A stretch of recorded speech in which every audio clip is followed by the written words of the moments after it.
দর্শক, দীর্ঘ 16 ঘন্টা পরে সুনামগঞ্জে বাস চলাচল স্বাভাবিক হয়েছে। একই সাথে যদি আপনাদের একটু জানিয়ে রাখি, গতকালকে সুনামগঞ্জ বিজ্ঞান ও প্রযুক্তি বিশ্ববিদ্যালয়ের শিক্ষার্থীদের সাথে হাফ ভাড়া নিয়ে বাসের ড্রাইভার এবং শ্রমিকের মধ্যে যে কথা কাটাকাটির এক পর্যায়ে হাতাহাতির ঘটনা ঘটে, এরই জেরে কিন্তু গতকাল রাত থেকে সুনামগঞ্জের সাথে দূরপাল্লার বাস চলাচল বন্ধ ছিল।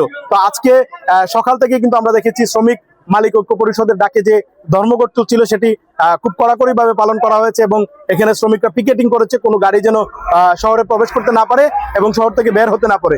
এর প্রেক্ষিতে সুনামগঞ্জ জেলা প্রশাসন যাত্রী সাধারণের ভোগান্তির কথা চিন্তা করে জেলা প্রশাসন সুনামগঞ্জ বিজ্ঞান ও প্রযুক্তি বিশ্ববিদ্যালয়ে এবং মালিক শ্রমিক ঐক্য পরিষদকে নিয়ে জেলা পরিষদে একটি বৈঠক অনুষ্ঠিত হয়।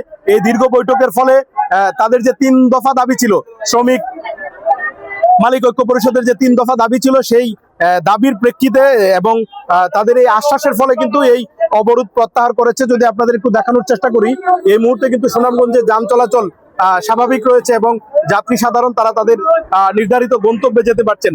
আপনারা জানেন সুনামগঞ্জ পর্যটন সমৃদ্ধ এলাকা।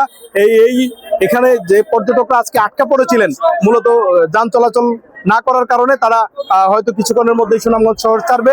একই সাথে দেশের বিভিন্ন প্রান্ত থেকে যারা সুনামগঞ্জ মুখে আছেন, যারা গতকালকে আসতে চেয়েও আসতে পারেননি, আজকে থেকে তারা আবার সুনামগঞ্জে প্রবেশ করতে পারবেন এবং জেলা প্রশাসন, বিশ্ববিদ্যালয় প্রশাসন, মালিক শ্রমিক ঐক্য পরিষদ তারা দীর্ঘ বৈঠকের ফলে কিন্তু এখানে এখন যান চলাচল স্বাভাবিক রয়েছে।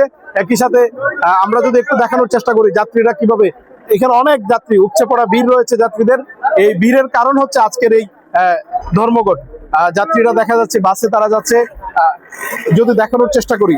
এবং একই সাথে জানিয়ে রাখি দর্শক, আজকে কিন্তু রাত থেকে ভারী বর্ষণ হচ্ছে সুনামগঞ্জে, একদিকে বৃষ্টি অন্যদিকে এই ধর্মঘট, সবকিছু মিলে কিন্তু এখানকার যাত্রী সাধারণ চরম ভোগান্তিতে পড়েছিল। এই ধর্মঘট প্রত্যাহারের মাধ্যমে কিন্তু এখানকার যাত্রী সাধারণের মধ্যে এক ধরনের স্বস্তি নেমে এসেছে এবং তারা আনন্দমুখর পরিবেশে তাদের নির্ধারিত গন্তব্যে যাওয়ার জন্য প্রস্তুতি নিচ্ছে। দর্শক, এই ছিল সুনামগঞ্জের নতুন বাস স্ট্যান্ড থেকে দীর্ঘ 16 ঘন্টা পর ধর্মঘট প্রত্যাহারের সর্বশেষ চিত্র।